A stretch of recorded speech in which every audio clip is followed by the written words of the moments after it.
Hello friends. तो अब हम देख लेते हैं कि विजयनगर साम्राज्य का पतन कैसे हो गया। तो पहला यही हमें जानने की ज़रूरत होती है कि कोई भी साम्राज्य पतन हो रहा है तो पॉइंट तो वही लगभग सेम रहती हैं। आप कहीं भी उस पॉइंट को लिख सकते हैं। तो वही चीज़ें रहती हैं जो मैंने पहले ही बताया आपको कि अयोग्य उत्तराधिकारी रहते हैं जो कृष्णदेवराय होते हैं। उसके बाद कोई भी ऐसा उत्तराधिकारी नहीं होता है कि जो फिर साम्राज्य को लेके चल सके, और सिनेरियो भी बन जाता है। समझिए वहाँ पे अब पुर्तगाली भी आने लगे हैं, अंग्रेज भी आने लगे हैं, डच, फ्रांसीसी सभी आने लगे हैं वहाँ पे, और अपना अपना शक्ति जब गेन करने लगेंगे तो कोई किसी का अगर समझिए शक्ति बढ़ेगा तो दूसरे का शक्ति कम होगा, ये लाजिमी सी बात है। तो वही होता है कि फिर इन लोगों की शक्ति कम होने लगती है, और कृष्णदेवराय के बाद कोई ऐसा उत्तराधिकारी भी नहीं आता जो कि उन लोगों को कंट्रोल में कर सके। तो आप जो देख रहे हैं सिलसिला आने का, तो पहले जितने आक्रमण हुए हैं तो ये भारत जैसे है तो समझिए ये आक्रमण इधर से हुए हैं, और जो ये साम्राज्य सबसे पहले इधर स्थापित करता है, उसके बाद जाके इधर वाला बंगाल वाला इलाका भी जीतता है, और इधर गुजरात वाला भी इलाका जीतता है, और दक्षिण वाला इलाका फिर जो जीतने जाता है समझिए वो पूरी तरह से उसका साम्राज्य डिक्लाइन हो जाता है। तो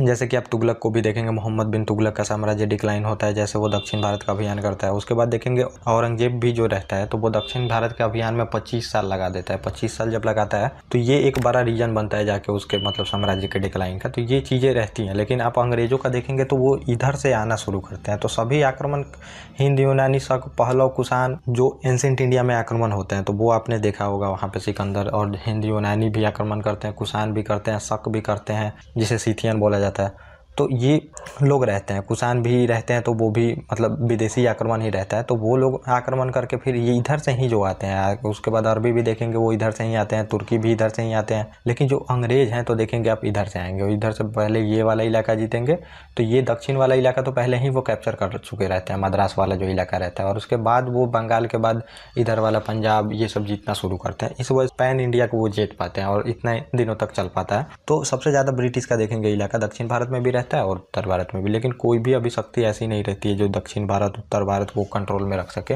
जो कि पहले इधर से शासन अपना स्थापित करती है। तो ये रहता है। तो वो साम्राज्य डिक्लाइन होता ही है, ये मैंने थोड़ा सा आपको बता दिया, ये आपको जानना जरूरी होगा। तो ये अयोग्य उत्तराधिकारी मतलब कोई भी ऐसा उत्तराधिकारी नहीं होता है जो कि साम्राज्य को इकट्ठा करके चल सके। ये पहला नंबर का एक कारण बनता है इनके साम्राज्य डिक्लाइन में, जब आप देखेंगे विजयनगर के। और युद्ध नीति और संचालन में भी गिरावट आती है। जो कृष्णदेवराय के बाद सैनिक शक्ति भी इनकी कमज़ोर हो जाती है, और संगठन जितनी भी सैनिक की संगठन रहती है ये सब अकुशलता हो जाती है। जितने भी फ्यूडल सिस्टम रहता है, सामंतवादी व्यवस्था, वो धीरे धीरे सैनिकों को कमज़ोर बना ही देती है। और उसके बाद दूसरी नंबर ये है कि आप देखेंगे कि मतलब पुर्तगाली, डच, फ्रांसीसी ये सब अपना शक्ति गेन करने लगती हैं। उनका सैनिक स्ट्रेंथ और भी अच्छा होता है। इस वजह से वहाँ पे देखेंगे कि इनके सैनिक में भी गिरावट होती है और युद्ध नीति में भी गिरावट होती है। जब उनके युद्ध से अगर आप कंपेयर करेंगे, यूरोपियन में बहुत सारे थे तो उसकी अपेक्षा इनकी शक्ति कम थी, और ये लोग फिर रिफॉर्म भी नहीं करते हैं। तो आपको सैनिक में हमेशा रिफॉर्म करना पड़ता है। अगर रिफॉर्म नहीं करते हैं तो फिर बाकी जो है उनसे पिछड़ जाइएगा तो फिर वहाँ पे जब युद्ध होगा तो आपको फिर वहाँ पे हार का सामना करना पड़ेगा। ये चीज़ें होती हैं। और विजयनगर के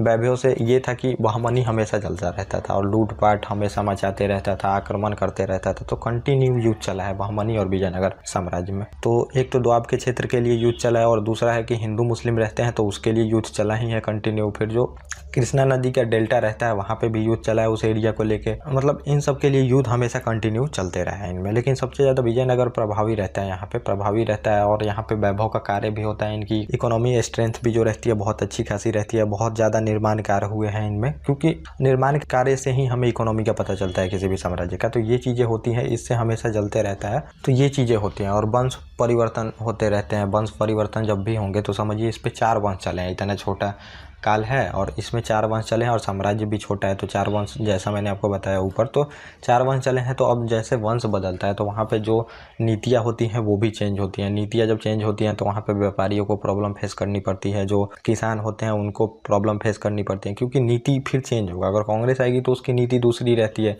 और देखेंगे जब बीजेपी आएगी तो उसकी नीति दूसरी रहती है। तो वही चीज़ें फिर वहाँ पे वंश परिवर्तन से होता है, और हमेशा वहाँ पे वंश परिवर्तन के लिए भी संघर्ष होते रहता था। इसलिए भी वहाँ पे इकोनॉमिकली लॉस इन लोगों की होती रहती थी। ये भी पतन का कारण बनता है। और निरंकुश शासक रहते हैं, तो निरंकुश शासक रहते हैं, अधिकांश शासक निरंकुश होने के कारण जनता में लोकप्रिय नहीं बना पाए। तो जो पहले का था तो डेमोक्रेसी ऐसी थी नहीं जैसे कि आज आप देखेंगे। तो इस वजह से जो जनता होती थी कभी भी शासक से जुड़ नहीं पाती थी। हमेशा डर के वजह से ही जनता रहती थी, वो जुड़ी रहती थी साम्राज्य में। आज देखेंगे मतलब देश से प्यार है उस, तो आज देखेंगे कि जनता हमेशा जुड़ी रहती है, शासन प्रशासन में हमेशा लगी रहती है। लेकिन उस टाइम ऐसा कुछ नहीं था। निरंकुश शासन के कारण जनता भी त्रस्त रहती थी, जनता कि कोई नहीं सुनता था, वहाँ पे युद्ध करना, हमेशा युद्ध में जीतना, सैनिक की पावर को बढ़ाना, लेकिन जनता की वहाँ पे कोई देखभाल नहीं करता था। इस वजह से जनता जब तक नहीं जुड़ेगी तो वहाँ पे आपका इकोनॉमी बूम नहीं करेगा। वही चीज़ें बाद में होती है। बाद के शासक जो भी होते हैं वो निरंकुश होते हैं और किसी की नहीं सुनते वो, क्योंकि देखेंगे पुर्तगाली जब आते हैं तो वहाँ पे बहुत बड़े लेवल पे वहाँ पे धर्म परिवर्तन कराया जाता है, ईसाइयों में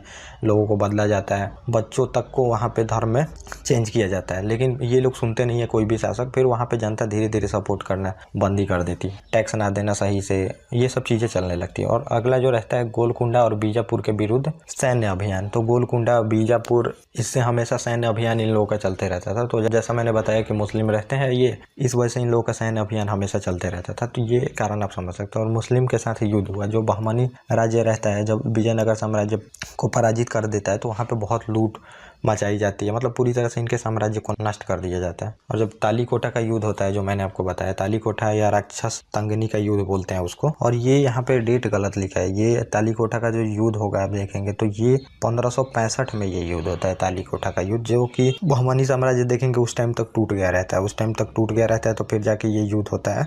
सदाशिव राय विजयनगर के शासक रहते हैं, ये मैंने आपको बताया। और राजा और मंत्री जो रहते हैं राम राय के नेतृत्व में ये युद्ध होता है, जिसमें कि अहमदनगर, बीजापुर, गोलकुंडा, बीदर ये रहते हैं। बरार नहीं रहता है, गोलकुंडा से उसका युद्ध चलते रहता है। तो ये मतलब चारों मिल के आक्रमण करते हैं और यहाँ पे विजयनगर की हार होती है और बहुत लूट मचाया जाता है, मतलब पूरी तरह से साम्राज्य को नष्ट कर दिया जाता है। तो ये सब कुछ कारण थे जिस वजह से विजयनगर साम्राज्य का पतन हो जाता है। तो ये लोग घृणा करते थे क्योंकि विजयनगर का बहुत वैभव पे उस टाइम इतिहास था। देखेंगे कृष्णदेवराय के समय तो बहुत ज़्यादा मतलब ये लोग अपने चीज़ों का निर्माण कराते हैं। कृष्णदेवराय बहुत बड़े महान शासक थे, तो इस वजह से ये लोग जलते थे, तो इस वजह से युद्ध हुआ था।